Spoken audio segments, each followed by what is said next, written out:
Hello everyone, welcome back to the channel. In this video I'm going to create a quick in-depth review about this AI tools platform to help you decide if this AI platform is worth using in 2025. So to get started with the in-depth review about the Copy AI.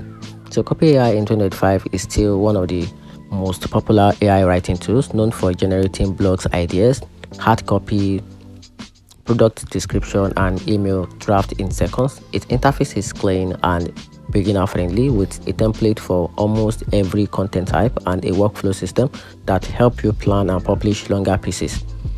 The recent update added better tone control, improved multilingual support, and an SEO aware mode, make it easier for marketers, entrepreneurs, and creators to produce ready to publish draft faster than ever. On the flip side, Copy AI can sometimes produce generic or repetitive output that still need human editing. Some advanced features like longer document workflow and a premium integrations are only in the paid plan.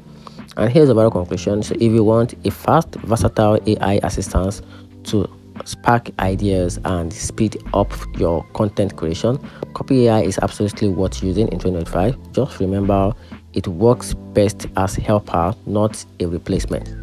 And that's it. Hope you find the video helpful. If you did, turn on the notification button and subscribe for more. Thanks.